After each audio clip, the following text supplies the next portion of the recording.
Hello, you guys, and welcome back to the Ilarian Center. It has been too long. I've been wanting to make this video. It's been like 3 weeks, and it just hasn't happened. Like I said, I stay busy, but I finally have time to make this video. So here I am, right where you left me, back in the truck. So yeah, let's get to it. So what is mental health? So, I mean, by definition, it is a person's psychological and emotional well-being, right?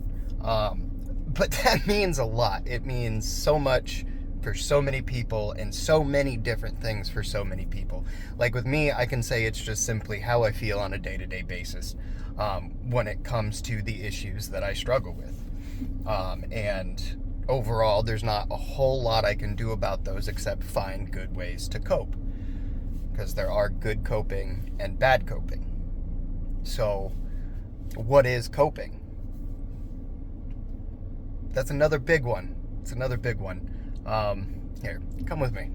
Coping can be a lot of things. For some people, coping is doing what I'm doing right now, which is just simply walking through the wilderness, adventuring, and making this video, which I really do enjoy.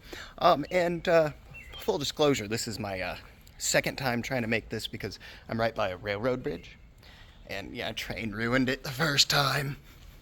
Coping is a lot of different things. Simply put, it's just how it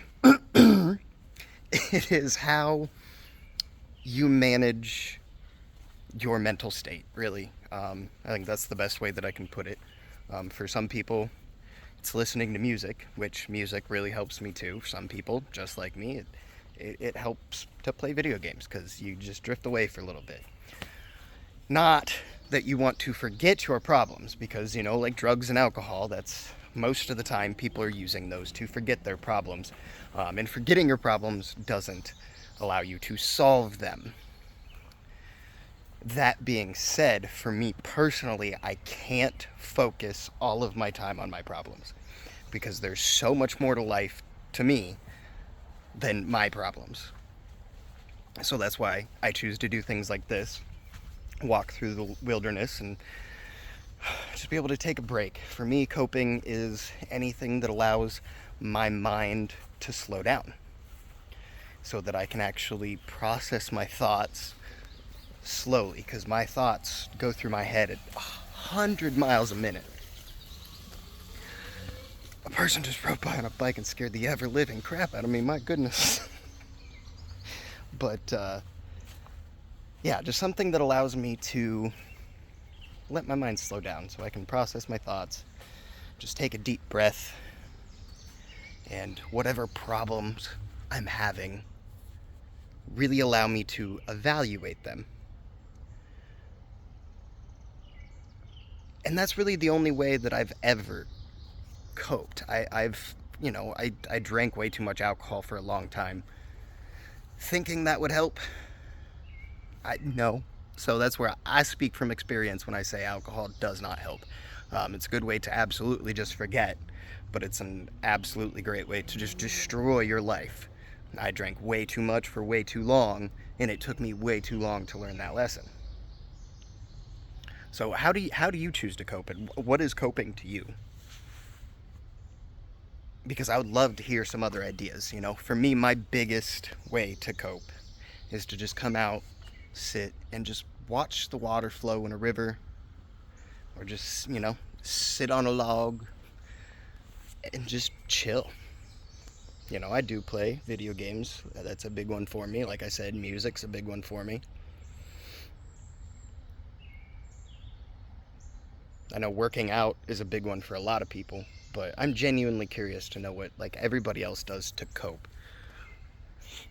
And me just genuinely staying busy is also a coping skill too. Just because I know that if I stay busy, I'm constantly working on something, then I should ideally have that constant gratification of, hey, I did this, hey, I did this.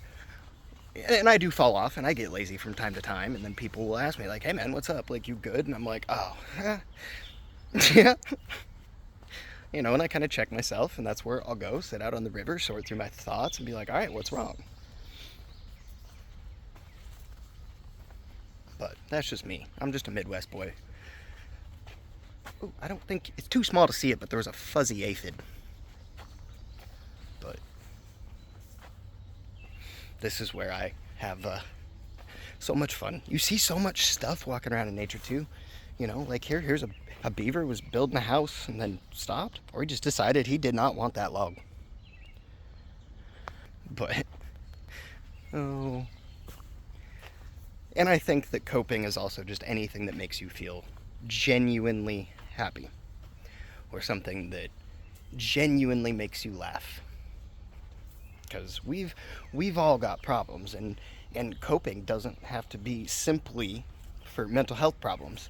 Coping is for day-to-day problems too, like working with somebody you don't like, or just dealing with, you know, anger for some reason. You know, you've got to find ways to cope there too.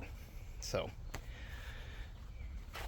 yeah, and I think that's a really good place to start for this whole series, is just what mental health is and what coping is and what we do to cope. Because I think, you know, you get down to the bare bones of it, and coping is it. Coping is the start of any sort of progress. Because you've got to be able to cope in order to decide to go get help if you need it. And that's where I think forced help may help some people, but it wouldn't have helped me.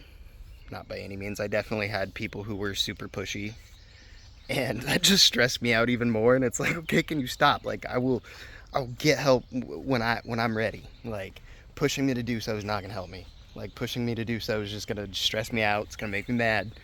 So, like, let's not do that. Yeah. So, but maybe it helps you. I don't know. And if it does, tell me why it does. I'm genuinely curious. So, I mean, that's really the best advice that I can give on coping, and the best ideas that I can give on coping. And I genuinely would love to hear what y'all do to cope. Because there's just so many things you could do to cope. So many things. So, and I want to genuinely thank you guys from the bottom of my heart for that first video, all the positive comments and everything on it. Thank you. That was just a video asking if I should do videos like this. So, and now here's the first one. So thank you guys so much. It genuinely made me happy. So, and I'm gonna have a lot of fun making these, and I hope they help, because I feel like they help me. Like, just doing this puts me in a good mood. So, but no matter how hard things get, because you'll always have a bad day. Bad days will always happen. You can't avoid them. You can just simply find your best ways to cope. So even on those bad days though, don't you ever, and I mean ever, forget to stay classy.